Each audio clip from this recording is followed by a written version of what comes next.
Ok, listo. Entonces ahora sí.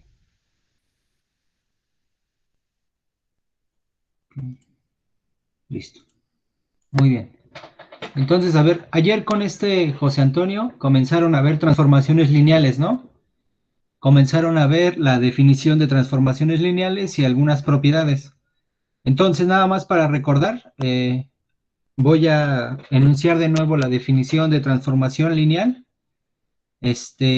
Digamos, esta parte de transformaciones lineales es para introducirnos a estudiar geometría, digamos, lo más parecido a como se hace hoy en día, que es estudiando invariantes. Es decir, uno toma ciertos subconjuntos del plano o del espacio, etcétera, en general de un espacio vectorial real, y te fijas bajo una transformación qué cosas se quedan igual, qué cosas se mantienen, no se cambian de forma. Y a esas cosas se les llaman invariantes y entonces van a resultar importantes para nosotros, al menos para resolver el problema de quitar términos cruzados en la ecuación general de grado 2 en tres variables. Pero bueno, para eso necesitamos un poquito de teoría de transformaciones. Entonces, vamos a definir una transformación lineal entre dos subespacios, B y W, y esto es importante, definido sobre el mismo campo. Entonces, la vamos a definir como una función de B en W, de tal forma que para cualesquiera vectores U y B en el espacio B, y para cualquier escalar alfa, se cumplen estas dos propiedades, que es lo que les había dicho. La transformación abre sumas, es decir, T de la suma de U más B va a ser igual a la suma de los vectores T de U más T de B. Y la transformación saca escalares, es decir, T aplicado al vector alfa veces B es exactamente lo mismo que alfa veces el vector T de B. Entonces, estas dos propiedades son las que definen a una transformación lineal. Ahora, con José Antonio vieron algunas consecuencias importantes de la definición. Muchas, por ejemplo, esta primera consecuencia es que el origen se mantiene fijo, es lo que les decía. Por ejemplo, una transformación siempre deja invariante al vector cero. Algebraicamente lo que eso quiere decir es que cuando yo le aplico la transformación lineal t al vector cero, me da el vector cero. Ahora noten que como estamos en dos espacios vectoriales diferentes, a veces para hacer la distinción cuando sea necesaria, se denota a este vector cero como el vector cero en el espacio B y a este vector cero como como el vector cero en el espacio W. Cuando digamos no hay ambigüedad, podemos manejar la primera notación que escribí. Entonces, eso es importante y es una buena manera para saber si una función entre dos espacios es o no lineal. Ver que el origen se queda fijo. ¿Sale? La segunda propiedad es, digamos, una mezcla entre estas dos y que de alguna manera es la que nos vamos a apoyar para demostrar que una transformación es lineal, que es combinar la propiedad de abrir sumas y sacar escalares. Entonces, la segunda propiedad es que T es una transformación lineal, sí y solo sí, para cualesquiera vectores U y B en el espacio B y cualquier escalar alfa. Cuando yo le aplico la transformación T al vector alfa veces U más B, es exactamente lo mismo que alfa veces el vector T de U más el vector T de B. Esta, digamos, su utilidad práctica es reducir estas dos, combinar estas dos y entonces la prueba de que una función sea o no una transformación lineal la vamos a hacer mediante este punto. La tercera propiedad es simplemente la manera en que se comporta la transformación con la resta de vectores. No solamente abre sumas, sino que también abre restas, ¿verdad? Y es una consecuencia de que abra sumas y saque escalares. Entonces, cualquier transformación lineal abre restas. Y la última propiedad que seguramente vieron con José Antonio es, digamos, una generalización de esta propiedad. No solo se vale para dos vectores, sino que en realidad se vale para cualesquiera n vectores. Es decir, que las transformaciones lineales abren combinaciones lineales, ¿verdad? Esta es una combinación lineal de los vectores U1, U2, así hasta UN, y entonces lo que nos dice es que cualquier transformación lineal abre combinaciones lineales de vectores. ¿Sí está bien? Entonces, como creo que es importante ver muchos ejemplos, la idea de la clase de ayer y la clase de hoy va a ser ver ejemplos, ¿sale? Unos un poco algebraicos y otros más geométricos. Entonces, a ver, vamos a ver los ejemplos de transformaciones lineales, pero quisiera preguntarles si hasta aquí tienen alguna duda. No, profe, todo bien. Ok, ¿todo bien? Bueno, si tienen una duda me avisan. Entonces, a ver, este primer ejemplo es un ejemplo algebraico y digamos, la utilidad es nada más que les sirva para ver cómo tendrían que hacer la cuenta para demostrar, por ejemplo, en los ejercicios de la tarea que una función es o no es una transformación lineal. Entonces, fíjense, esta función que va de R3 en R2 y que se define como T aplicado a X, Y, Z, lo va a mandar al vector en R2 definido como X menos Y, 2Z. Entonces, esta sí va a ser una transformación lineal y para probarlo, lo que tenemos que hacer es tomar dos vectores U y V arbitrarios en R3 y un escalar alfa cualquiera. Ahora, como estamos en espacios fijos, o sea, digamos, fijos en el sentido que podemos asignar coordenadas, pues vamos a trabajar con los vectores U y V en términos de sus coordenadas. Entonces, hagamos a U el vector que tiene coordenadas x1, x2 y x3, y hagamos a B el vector que tiene coordenadas y1, y2 y y3.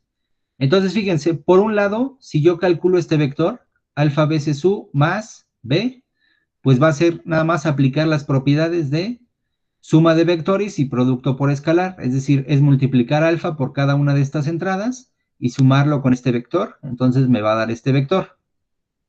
Y entonces, cuando le aplico la transformación lineal, lo que me dice la regla es, restas las primeras dos entradas y a la tercera la multiplicas por 2.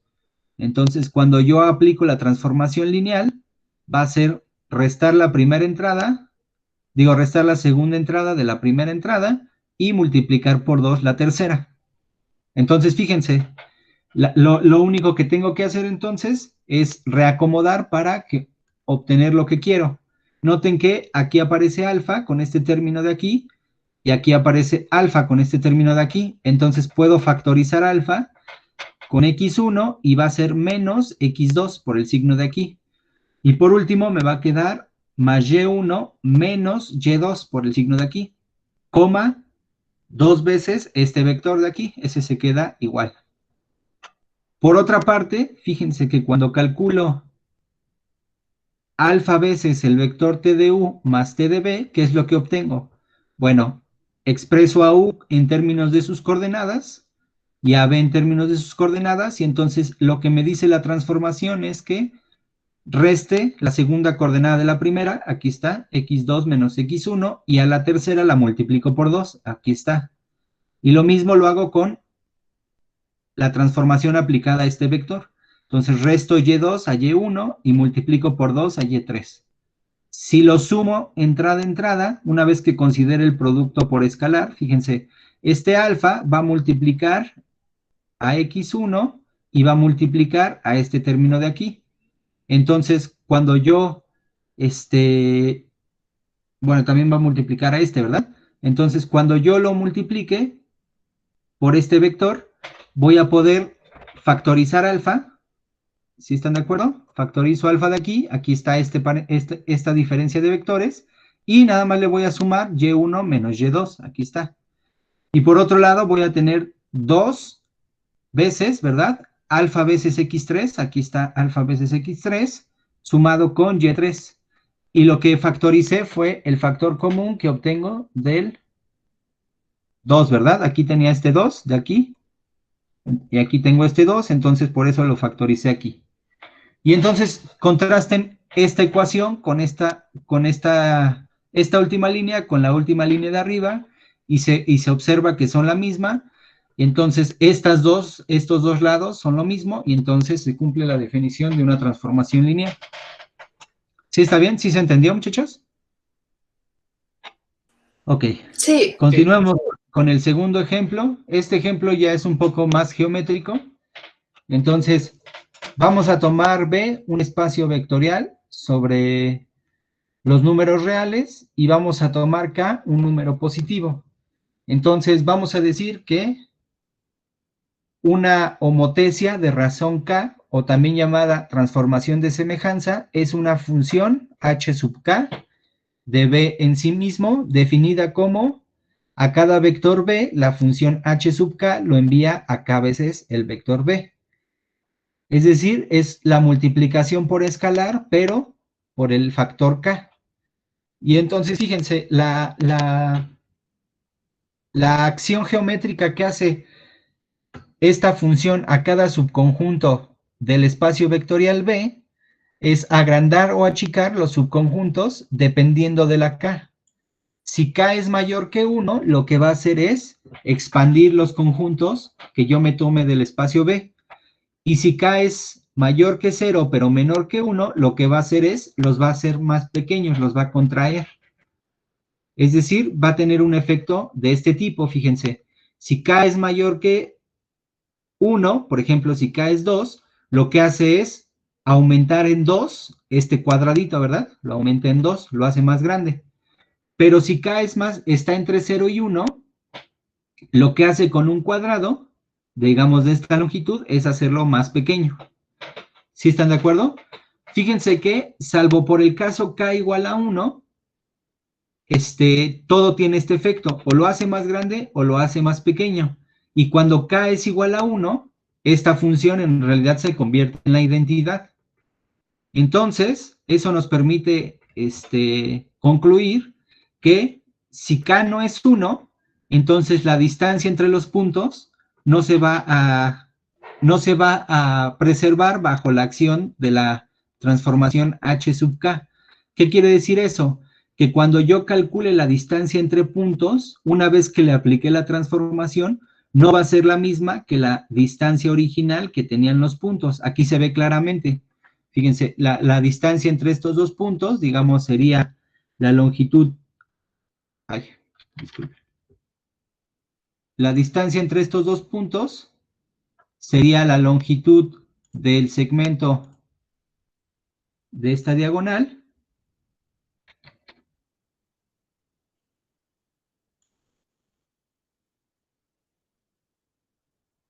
De esta diagonal, por así decirlo.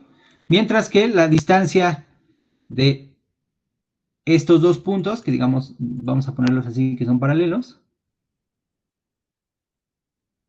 ¿verdad? Se aumenta.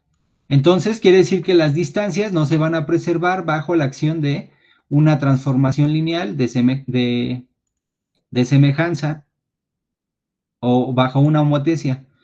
Y claramente lo mismo ocurre aquí. Y eso algebraicamente se expresa así. Fíjense, si yo calculo la norma de la diferencia, que es precisamente la distancia entre los vectores h sub k de u y h sub k de b, entonces aplico la definición, me va a quedar k veces u menos k veces b, factorizo acá, y este factor k sale de la norma con valor absoluto, pero como es positiva, entonces no importa el valor absoluto, y me queda k veces la distancia entre u y b. Entonces, si k es distinto de 1, en general estos dos términos pues son distintos, y entonces las distancias no se preservan.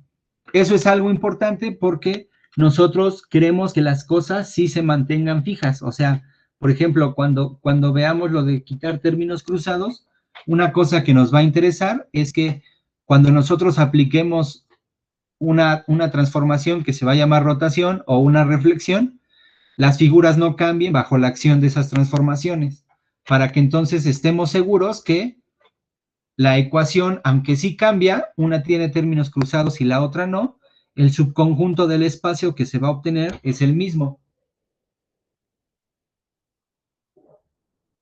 Muy bien, entonces este fue otro ejemplo de una transformación lineal, y probar que es una transformación lineal es nada más hacer la cuenta. Entonces voy a tomar otra vez un número real cualquiera y dos vectores u y b en el espacio, y entonces si yo le aplico la transformación h sub k a alfa veces u más b, pues es exactamente la definición, es decir, es K veces alfa de U más K veces B.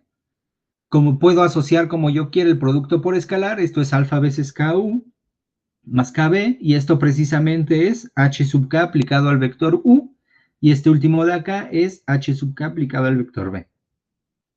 Entonces, esto es en efecto una transformación lineal. ¿Hasta aquí hay alguna duda, muchachos?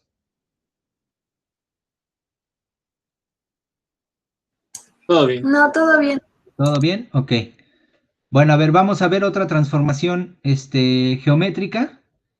Entonces, vamos a tomar B, un vector unitario, o sea, un vector de norma 1, en un espacio vectorial B de dimensión finita y con producto interior, y vamos a tomar a U como el complemento ortogonal del generado de B. Nosotros ya vimos que entonces U, si pensamos que B es R3 o un espacio de dimensión 3, entonces al generado, como es una recta, su complemento ortogonal es un plano, ¿verdad? Entonces, vamos a definir dos transformaciones geométricas. La primera es una reflexión o simetría. Entonces, vamos a definir una reflexión o simetría, que la vamos a denotar así, como una función de B en sí mismo, definida por la siguiente función, o sea, por la siguiente fórmula. La reflexión aplicada al vector U va a ser U menos 2 veces el producto interior de U con B en la dirección de B. ¿Sale? A ver, ¿cuál es la interpretación geométrica de esta definición? Pues fíjense, aquí traje el dibujo. Fíjense, aquí tenemos al vector U. Entonces ahora lo que voy a hacer es, aquí está este de morado, es el generado del vector B, o sea, es una recta. Y entonces fíjense, el complemento ortogonal es el plano, ¿verdad? Este plano en azul. Y entonces, si yo proyecto este vector U sobre el generado, voy a obtener el vector de aquí, que es la proyección de U sobre el vector B. Y entonces fíjense que U menos, ¿verdad? U menos la proyección es este vector de aquí. ¿Sí están de acuerdo? Es este vector de aquí. Pero este vector en realidad está en el complemento ortogonal. ¿Sí están de acuerdo? Pero bueno, fíjense, si yo a este vector, a la proyección, le cambio de signo, lo que obtengo es este vector, pero en dirección opuesta. Y si lo empujo otro cachito, de hecho, ¿qué cachito? Pues si lo empujo la misma distancia que la norma de este vector, o sea, si lo duplico, pues obtengo precisamente el reflejado. ¿Sí están de acuerdo? O sea, este punto de aquí, su reflejado, nosotros sabemos, digamos, de la construcción geométrica elemental, es que es un punto que está en la perpendicular al plano y que esta distancia es exactamente la misma que esta distancia. Pues eso se obtiene con esta construcción geométrica. Tomo la proyección, ese es un vector perpendicular, y entonces lo invierto para que sí obtenga la dirección que quiero, y lo multiplico por 2 para poder bajar, ¿verdad? Hacia el doble de la distancia. Y entonces, este vector de aquí, a lo mejor es un poco confuso porque lo puse en morado, pero este vector de aquí es la reflexión. La reflexión aplicada al vector U. ¿Sí están de acuerdo? Que es exactamente como la definimos, fíjense, es U más, ¿quién? Este vector de acá hasta acá, que es menos 2 veces el producto interior de U con B en la dirección de B. O sea, es U menos 2 veces el producto interior de U con B en la dirección de B, ¿verdad? O sea, primero camino hasta U y después le sumo el vector de aquí abajo, todo este vector. Pero este vector de aquí abajo, todo este vector, es precisamente menos 2 veces la proyección de U sobre el vector B. Y entonces eso motiva precisamente la definición algebraica de la proyección, digo, de la reflexión. Pero ya de paso tuvimos otra transformación geométrica, ¿verdad? Que fue proyectar el vector U en el plano U. Fíjense que entonces este vector U menos el producto interior de U con B en la dirección de B, precisamente fue la proyección. Entonces, este vector de aquí, pues nos ayuda a definir otra transformación, que es la proyección ortogonal. Entonces, la proyección ortogonal se ve como una función de B en B, definida por la siguiente fórmula. La proyección del vector U va a ser U menos el producto interior de U con B en la dirección de B. ¿Sí se entendió, muchachos? Sí, profe. Fíjense que una de las cosas que nosotros vamos a observar más adelante es que esto no es nada nuevo para nosotros. Bueno, al menos la proyección no es nada nuevo para nosotros. Pero si recuerdan, nosotros dimos una fórmula para la proyección en términos de la base del plano, ¿se acuerdan? Y aquí estamos haciendo al revés. Estoy dando la proyección en términos de la base, ¿de quién? Bueno, podrían pensar que es el complemento ortogonal de U, que es el generado. Entonces, como que en las clases pasadas vimos la proyección, cómo calcular la proyección en términos de la base del plano. Y ahorita estamos viendo cómo calcular la proyección en términos de la base de la recta. Pero pues tenemos que ver que esas dos cosas coinciden. Y esas dos cosas iban a coincidir. Pero más adelante lo vamos a probar. ¿Sí está bien? Entonces, fíjense, tenemos dos maneras de construir la proyección. ¿Cuál es la ventaja? Pues que esta nos puede dar una fórmula tal cual. Entonces, en su tarea también pueden usar esta, ¿eh? Ok. ¿Hay alguna duda hasta aquí? No, todo bien. ¿Todo bien? Ok. Entonces, a ver, probar que la proyección y la reflexión son transformaciones lineales, pues es otra vez aplicar la definición. Entonces, vamos a tomar U y B, U y W, perdón, porque ya utilicé el vector B como el vector fijo. Entonces, vamos a utilizar U y W, vectores en B, y alfa un número real. Entonces, fíjense, si yo le aplico la reflexión al vector alfa veces U más W, por definición es este vector, alfa veces U más W, menos 2 veces el producto interior de alfa veces U más W con B en la dirección de B. Aplico las propiedades distributivas del producto interior con respecto a la suma, entonces eso me va a permitir, ¿verdad?, sacar el escalar alfa. Entonces, fíjense, si yo aplico la propiedad distributiva, voy a tener menos 2 veces el producto interior de alfa veces U con B en la dirección de B. Entonces, a ese producto interior de U con B, este de aquí, es el que tiene el escalar alfa y por lo tanto es el que voy a poder factorizar con este alfa de aquí. Entonces me va a quedar alfa veces U menos 2 veces el producto interior de U con B en la dirección de B, más este W de aquí, que es este W de aquí, menos 2 veces el producto interior de W con B en la dirección de B. Aquí está. Pero cada una de estas es precisamente la definición de la función reflexión aplicada al vector U y aplicada al vector W. Entonces, en efecto, es alfa veces la reflexión de U más la reflexión de W. Y esto prueba que es lineal. Y la demostración de que la proyección es lineal, pues es la misma, nada más que aquí no le pongan 2. Va un 1. Entonces esa la podemos suponer ya hecha. Y una observación que podemos hacer, que se ve de la geometría, es que el vector U menos el producto interior de U con B en la dirección de B, o sea, la proyección, pertenece al plano U, porque este plano U es precisamente el complemento ortogonal del generado por el vector B. Y es el punto medio, ¿verdad?, del segmento que une al vector U con la reflexión, o sea, esto que estamos aquí arriba viendo. Precisamente la proyección, este punto en el plano U, es el punto medio de todo este segmento, porque geométricamente así construimos a la reflexión. Esto mide lo mismo que esto. Entonces, este es el punto medio. ¿Sí está bien? Ok. ¿Hasta aquí hay alguna duda, muchachos? Todo bien, profe. Todo bien, muy bien. Entonces, a ver, vamos a dar otro ejemplo de transformación lineal. Entonces, fíjense, vamos a definir una proyección. A ver, como que estoy usando las palabras, o sea, como que estoy haciendo distinción entre las cosas, pero en realidad vamos a ver que todo es lo mismo. Pero a ver, vamos a ver proyección, la definición de una proyección.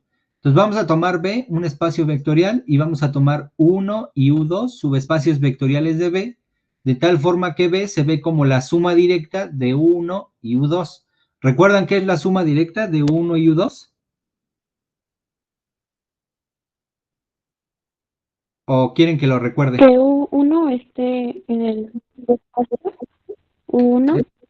Acuérdense que la definición de que un espacio vectorial sea la suma directa de dos subespacios, o sea, B es igual a la suma directa de U1 más U2, o sea, así tal cual, esta es la definición. Sí, solo sí, pasaban dos cosas. La primera es que B se vea como U1 más U2. O sea, esto es equivalente, esto ocurre sí, solo sí, para todo B en B existen U1 en U1 y existe U2 en U2, tal que B es igual a 1 más U2. O sea, cualquier vector en el espacio se ve como la suma de un vector en el subespacio 1 más un vector en el subespacio U2, ¿se acuerdan? Y la segunda condición era que 1 intersección con U2 solamente constara del vector 0. ¿Sí están de acuerdo? Por ejemplo, algo que vimos es que cualquier R3 se ve como la suma directa de un plano, ¿verdad? Más de un plano más una recta. Y pues aquí está precisamente, ¿no? Fíjense, este vector de aquí, este vector de aquí, este vector U, se ve como la suma de ¿quién? Pues se ve precisamente como la suma de el vector de aquí, este vector en morado, más la proyección. ¿Sí están de acuerdo? Entonces, eso quiere decir que un espacio sea la suma directa de dos subespacios, ¿sale? Entonces, para definir la proyección, precisamente nos vamos a tomar espacios vectoriales que se vean como la suma directa de dos subespacios. Entonces, vamos a tomar B, un espacio vectorial, y vamos a tomar U1 y U2, subespacios vectoriales de B, tales que B sea la suma directa de U1 y U2.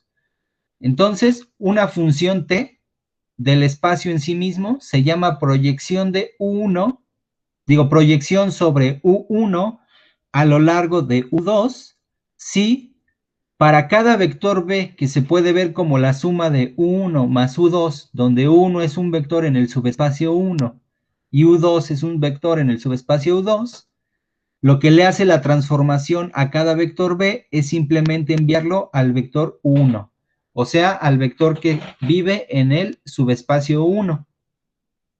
¿Sale? Entonces, lo que vamos a probar es que T, así definida, en efecto es una transformación lineal, y fíjense, además, este U1 se ve como el espacio de todos los vectores que la transformación deja fijo. Pero a ver, antes de probar esto, creo que puede ser de utilidad ilustrar ejemplos de proyecciones. A ver, entonces, antes de probarlo de arriba, voy a dar ejemplos de proyecciones, ¿sale? Entonces, fíjense, si tomamos B a R3, tomamos a E1, E2 y E3 la base canónica de R3, entonces fíjense, yo puedo escribir a 1 como el generado de E1, E2 y a U2 como el generado de E3, ¿sale? Y vamos a tomar a U3 otro subespacio que sea el generado del vector 1, 2, 1. Entonces, fíjense, claramente R3 es la suma directa de U1 con U2. ¿Por qué? Pues porque cada vector x, y, z en R3, ¿verdad? Se puede ver como la suma de un vector en el generado por E1 y E2, que no es otra cosa más que el plano XY. Aquí está, un vector en el plano XY se ve como X, Y, 0, más un vector en el generado de O3, que es el eje Z. Entonces se puede ver como un vector de la forma 0, 0, Z. Estos dos ya se están en la... Este vector expresado así está diciendo que está en la suma de 1 más U2. Y además, claramente, la intersección del plano XY con el eje Z es solamente el origen. ¿Están de acuerdo? Entonces, una vez que R3 ya lo descompuse así, ya lo pude ver como la suma directa de dos subespacios. Digamos, este es el papel del vector 1 de la definición. 1. Y este es el papel del vector U2 de la definición. Y entonces me dice la definición que la transformación lo que hace es nada más enviarlo al vector 1. Es decir, en este ejemplo de aquí, si definimos la función t de R3 en R3 como la función que a cada vector x, y, z lo envía al vector x, y, 0, o sea, al vector 1, entonces esa es la proyección sobre el plano XY a lo largo del eje Z. ¿Están de acuerdo? ¿Y cuál es el efecto geométrico de esa función? Pues no es otra cosa más que la proyección ortogonal, muchachos. Es decir, todo lo que se ve en R3, como que lo aplasta a su sombra en el plano XY. Entonces, por ejemplo, este cubito, lo que hace es aplastarlo hasta que solo ve un rectángulo, digo, un cuadrado en el plano XY. ¿Sí se entiende la idea de la proyección? Es nada más la proyección ortogonal, ¿verdad?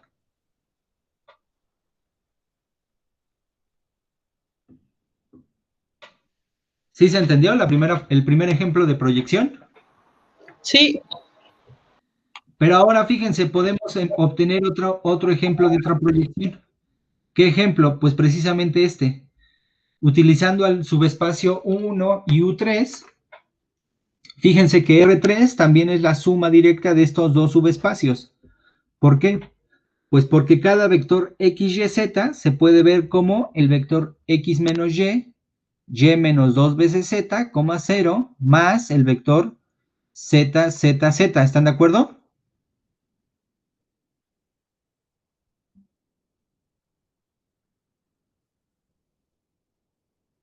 Perdón, aquí sería así.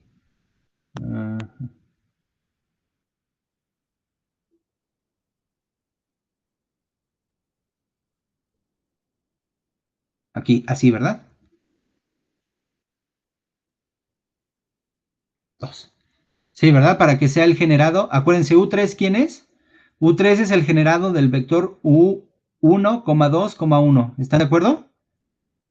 Entonces, fíjense, para que sea un vector en ese generado, pues debe ser z veces el vector 1, 2, 1. Por eso me queda z, 2z, z.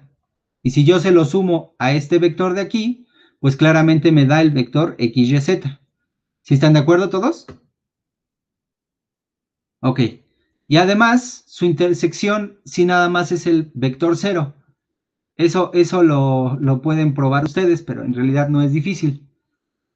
Y entonces, yo puedo definir la función t de u, de R3 a R3, aquí debería decir entonces u, o sea, otra proyección, de tal manera que lo que le hace la función u a cada vector x, y, z es enviarlo nada más al vector 1. Recuerden, este es como si fuera el papel del vector 1. Entonces, nada más lo va a enviar al vector x menos z, y menos 2z, 0. Noten que este sí es un vector en el plano XY. Y entonces esta función U es la proyección sobre el plano XY, pero ahora está a lo largo de la recta U3, o sea, de la recta generada por el vector 1, 2, 1. ¿Y cuál es el efecto geométrico de esa transformación?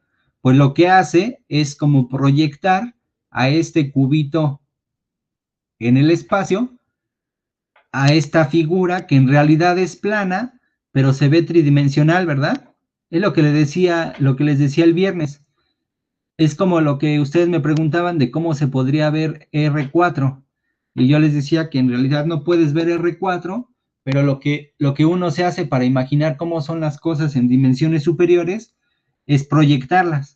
Entonces, fíjense, imagínense que nosotros vivimos en el plano, que nosotros solamente podemos ver cosas en el plano, y entonces, queremos ver cómo son los objetos, digamos, tridimensionales, y entonces los proyectamos y así los vemos. Y entonces ya se ve como un cubito, ¿están de acuerdo? Bueno, en este caso se ve como un paralelepípedo. ¿Sí se entendió, muchachos? La diferencia entre las dos proyecciones.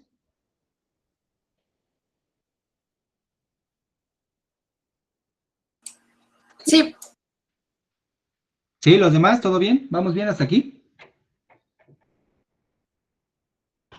Sí, profe. A ver, creo que alguien me mandó un mensaje. ¿Podría repetir el A? Sí, lo puedo repetir. A ver, entonces el A es nada más la proyección ortogonal. Lo que decíamos es que, recuerden que cada vector en el generado de 1 se ve como estas combinaciones lineales. O sea, este es igual al conjunto de vectores que se ve de esta forma. X por E1 más Y por E2. Tal que X y Y están en R. Pero esto no es otra cosa más que X, Y, 0. Tal que X y Y están en R3. O sea, esto no es otra cosa más que el plano XY. Y por otra parte, el de arriba no es otra cosa más que el eje Z. Este es igual al eje Z. ¿Sí están de acuerdo?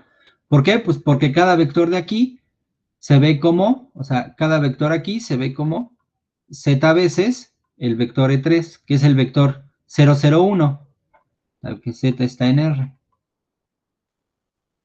Entonces, este no es otra cosa más que todos los vectores de la forma 0, 0, Z, tal que Z está en R. Entonces, lo que yo les decía es que yo puedo ver a R3 como la suma directa de 1 con U2 porque se cumplen las dos condiciones, es decir, cualquier vector X, Y, Z se puede ver como la suma de un vector en el plano XY, este vector XY, 0 está en el plano XY, más otro vector en el eje Z, que es el vector 0, 0, Z. Y entonces, fíjense que esta función, definida como t aplicado a cada vector x, y, z, ¿verdad? Se ve como la función x, y, 0 para cada x, y, z en R3. Y lo que les decía es que es la proyección ortogonal sobre el plano XY a lo largo del eje Z. Esta proyección de aquí. ¿Por qué? Porque nosotros habíamos visto cómo definir proyecciones en términos de una base del subespacio donde tú estás proyectando. Y precisamente la base del subespacio donde estamos proyectando, ¿verdad? ¿Quién es? Pues es esta base. Entonces no sé si se acuerdan que definimos la proyección. O sea, nosotros definimos la proyección sobre el subespacio XY aplicado a cada vector XYZ, la definimos de la siguiente manera. Le hacía producto interior con cada elemento que genera al subespacio, en este caso con la base E1, E2, más XYZ, producto interior con E2, en la dirección de E2. Pero esto no es otra cosa más que si hago este producto interior, ¿qué me va a quedar? X veces E1, ¿verdad? Más, ¿quién, muchachos? Y veces E2. Y esto es X, Y, 0. O sea, fíjense, la proyección, como la definimos cuando estudiamos complementos ortogonales, precisamente coincide con la definición de esta función. A cada vector x, y, z lo envías al vector x, y. Pues eso es precisamente la proyección ortogonal que ya habíamos definido. Entonces, el efecto es todo lo que está en el espacio, lo apachurras, o sea, nada más te fijas en su sombra proyectada en el plano XY.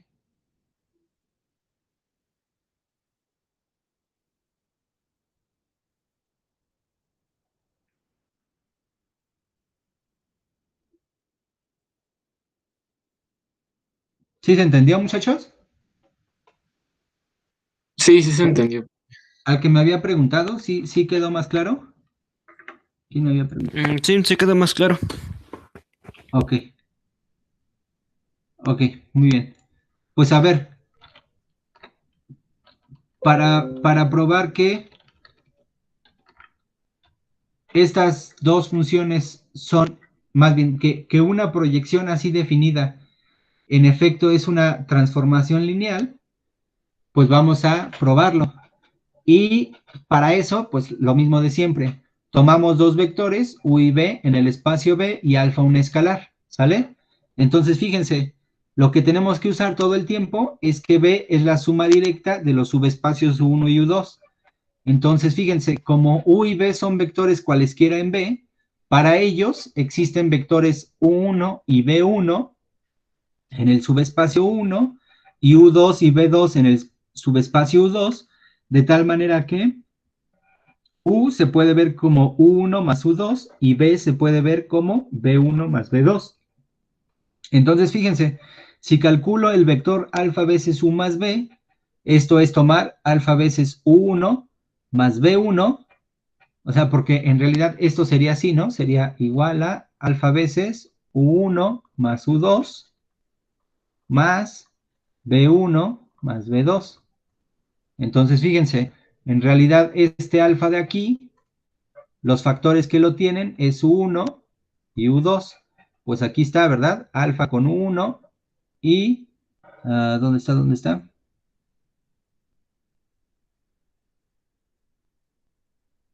Aquí me faltó, ¿verdad? Aquí debería decir alfa con U2. Aquí debería decir alfa con U2. Pero al final no va a importar, pero bueno, ahorita lo vamos a ver. Entonces, aquí debería decir alfa con U2, entonces aquí sería paréntesis, más. Y entonces, cuando lo sumo, este vector alfa veces U1 más B1, porque U1 es subespacio, vuelve a ser un vector en U1. Y porque U2 es subespacio, alfa veces U2 más B2 vuelve a ser un vector en U2. ¿Están de acuerdo? Eso es por las propiedades de cerradura de la suma y producto por escalar de vectores. Y entonces, este vector ya es de nuevo un vector en la suma de U1 con U2. Y entonces, cuando le aplico la transformación, ¿verdad? Cuando le aplico la transformación, otra vez aquí en vez de debería decir alfa veces U2. Cuando le aplico la transformación, te dice la definición, nada más quédate con el vector en el subespacio 1, es decir, con este. Y entonces es precisamente este vector de aquí. Y fíjense, cuando yo aplico ahora la definición de alfa veces el vector t de u más t de b, ¿qué es eso? Pues es alfa veces el vector t aplicado a la suma de 1 con u2 más la transformación t aplicada al vector b1 más el vector b2. Pero la definición de la transformación es nada más quédate con el vector u1 y en este caso nada más quédate con el vector b1. Entonces va a ser alfa por u1 más el vector b1. Y estos dos coinciden, entonces estos dos coinciden y entonces en efecto es una transformación lineal.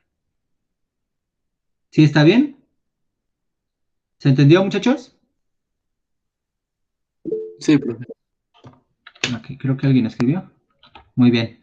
Entonces voy a dejar pendiente de mostrar esta propiedad, que uno se puede ver como los puntos fijos de la transformación, y mejor me gustaría cerrar esta clase con ejemplos de transformaciones que no son, ejemplos de transformaciones, digo de funciones que no son transformaciones lineales, ¿sale? Entonces, fíjense, el primero de los ejemplos que no son transformaciones lineales es una traslación. Pero a ver, ¿cómo se define la traslación? Vamos a tomar B, un vector en un espacio vectorial B, y entonces si definimos la función tau sub B como la función que va de B en B, definida como tau sub B, lo va a enviar a cada vector U al vector U más B, ¿sí? Entonces, a esa función la vamos a llamar la traslación por el vector B. Y entonces, salvo para el caso en que el vector B es igual a 0, o sea, este vector fijo es el vector 0, y en cuyo caso entonces la transformación traslación es como estoy trasladado por el vector 0, pues no estás haciendo nada, entonces la traslación en realidad es la identidad. Salvo por ese caso, las traslaciones no son transformaciones lineales. ¿Por qué? Pues porque no mandan el 0 al 0, ¿verdad? Si el vector B es distinto del 0, entonces cuando yo le aplico la traslación al vector 0, por definición, tau sub B del vector 0 debería de ser 0 más B. Y esto es igual a B, que es distinto del 0 si el vector B es distinto del 0. Entonces, como esta función no manda el 0 en el 0 para todos los casos, o sea, para cualquier B en el espacio vectorial, en general, esta no es una transformación lineal. Entonces, ese es un ejemplo de una función que no es una transformación lineal. ¿Por qué? Pues porque no manda el 0 en el 0. Otro ejemplo de una función que no es transformación lineal es esta función. Fíjense, si yo tomo a t definida de R3 a R2 como la función definida como t de x, y, z igual a x, y, z, entonces esa no va a ser una transformación lineal. ¿Por qué no es una transformación lineal? Pues vamos a ver que no abre sumas.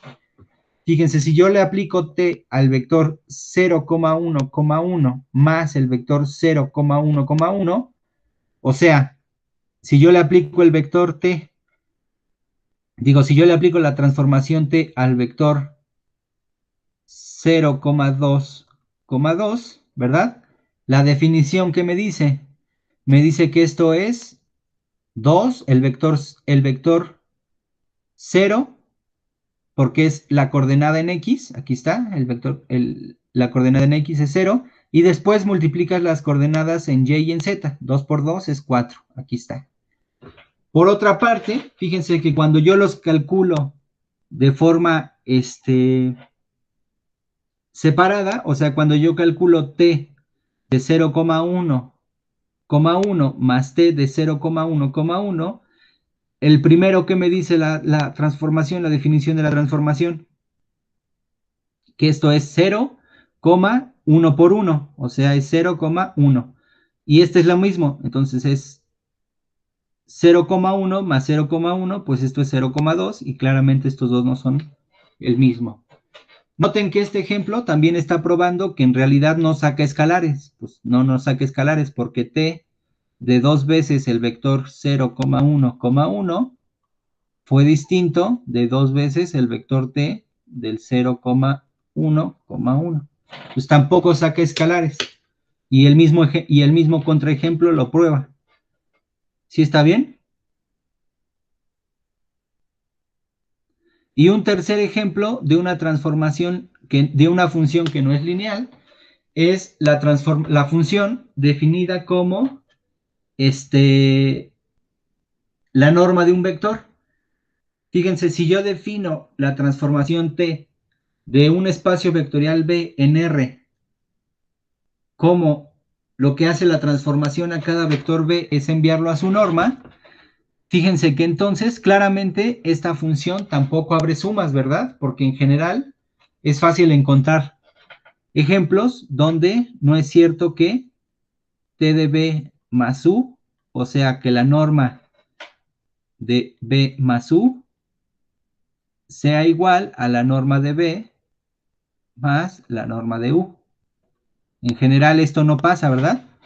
Pero fíjense que tampoco saca escalares y la forma de verlo es si yo le aplico la transformación al inverso aditivo de B, o sea, menos 1 por B, esto es la norma del vector menos B.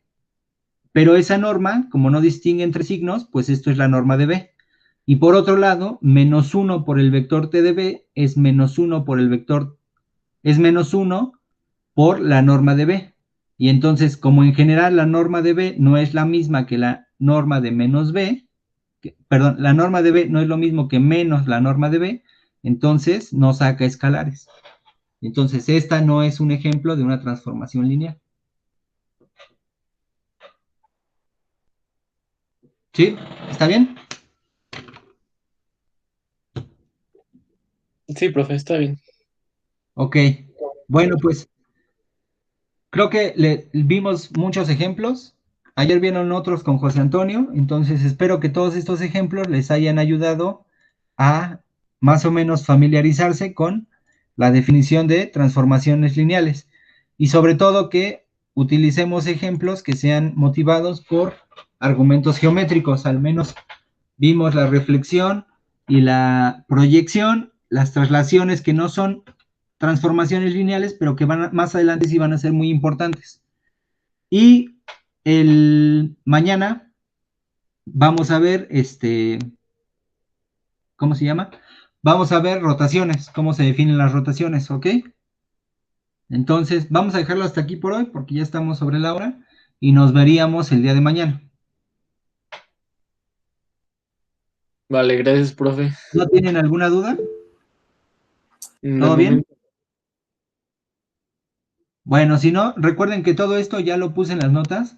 Las notas esta vez no están tan adelantadas, pero voy a procurar que siempre tengan el material antes de cada clase, ¿ok?